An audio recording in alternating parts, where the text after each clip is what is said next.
सात मूर्ख। एक किसान के 7 पुत्र थे। सभी अव्वल दर्जे के मूर्ख, धूर्त एवं आलसी थे।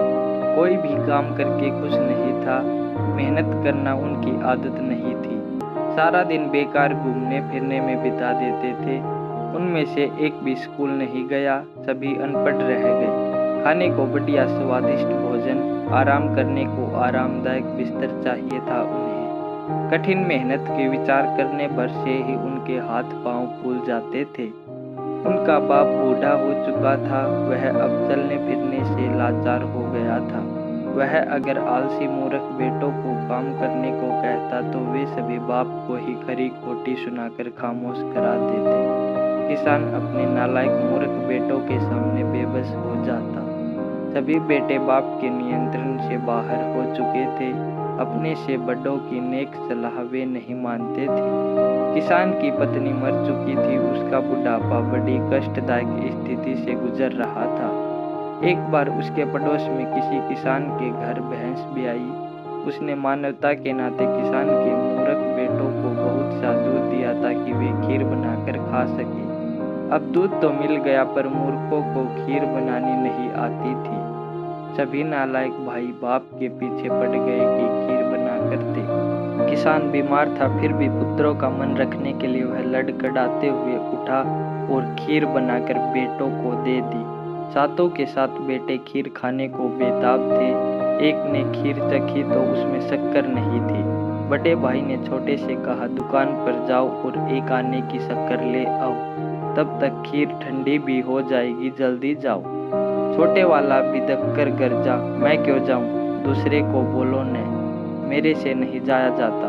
उसने कोरा जवाब दिया तो उसने भी छोटे भाई से शक्कर लाने को कहा तो वह दहाड़ उठा, मेरे से नहीं जाया जाता दुकान पर, छोटे से कहो, वह ले आएगा शक्कर। मेरे तो पैरों में दर्द है, उसने स्पष्ट इनकार कर दिया। इस तरह सातों आलसी मूर्ख भाई एक दूसरे से शक्कर लाने को कहते रहे मगर दुकान पर एक भी नहीं गया। तब उन्होंने फैसला किया कि सारे भाई खामोश होकर बैठ जाते हैं, जो पहले बोल पड़ा वही शक्कर लेकर आएगा।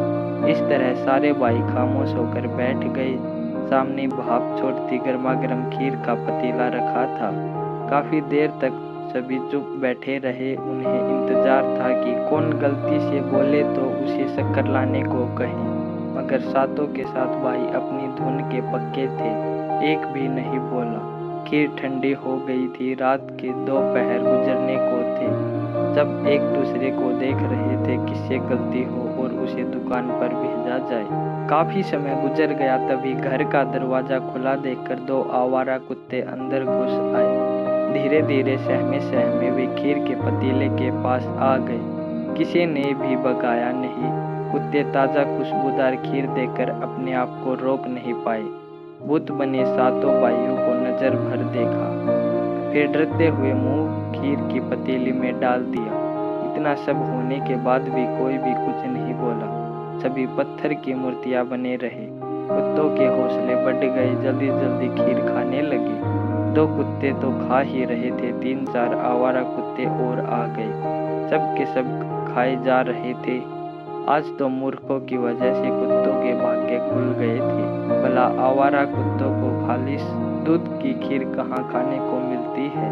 सब भाइयों के सामने उन्हीं की खीर कुत्ते खा रहे हैं, फिर भी वे खामोश हैं। कोई भी बोलने की हिम्मत नहीं कर रहा, कहीं दुकान पर शक्कर लेने न जाना पड़ जाए। उनके देखते ही देखते सारा पतीला खाली हो गया। कुत्तों का पेट भर गया। अब वे खिसकने लगे। उनमें से एक शरारती कुत्ता भी था। जाते जाते मूर्ख के मुंह को चाटने लगा। वह अनुमान लगाना चाहता था कि ये सातों भाई जिंदा हैं या पत्थर के बन गए हैं। उसने जैसे ही उसका मुंह चाटना आरंभ किया तो वह बड़ी जोर से चीखा। ऐसा करते ही सभी कुत्ते भाग गए। बड़ा मूर्ख बोला, छोटा हार गया, छोटा हार गया, अब दुकान से जाकर शक्कर लाओ। बड़े भाई का कहना छोटे ने नहीं माना।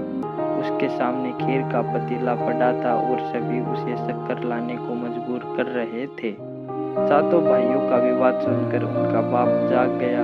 उसने जब सारी बात सुनी तो अपना सिर ही पीट लिया। आगे बढ़ा, बड़े मूर्ख बेटे को जोर से थप्पड़ मारा। बड़ा बेटा थप्पड़ खाते ही अपना गाल सहलाते हुए बाप को क्रोधित नजरों से घूरने लगा। मैंने तुम्हें थप्पड़ क्यों मारा, बात समझ में आई? बाप ने गंभीरता भरे स्वर में पूछा। मुझे क्या पता थप्पड़ आपने मारा है, आपको पता होगा, बुरा सा मुंह बनाते हुए उसने जवाब दिया। मैंने तुम्हें थप्पड़ इसलिए मारा क्योंकि तू सब भाइयों से बड़ा है। अगर तू आलस्य त्याग कर स्वयं शक्कर लेने चला जाता तो छोटे भाई तेरा एहसान मानते, तेरी इज्जत करते, खीर का भरा पतीला तुम्हारे पेट में होता, तुम सारे भाई बड़े प्रेम प्यार से मजे की नींद ले रहे होते, मगर तुम्हारी मूर्खता और आलस्य की वजह से तुम्हारा भोजन कुत्ते खा गए, तुम्हें मार पड़ी और तुम भाइयों में द्वेष, नफरत एवं नाराजगी के भाव पैदा हुए। ये सारा नुकसान तुम्हारा हुआ। मूर्खता और आलस्य की वजह से पिता उसे समझाता रहा। बाप के समझाने से सभी को अपनी अपनी गलतियों को एहसास हो गया और उन्होंने भविष्य में सुधरने का निश्चय कर लिया।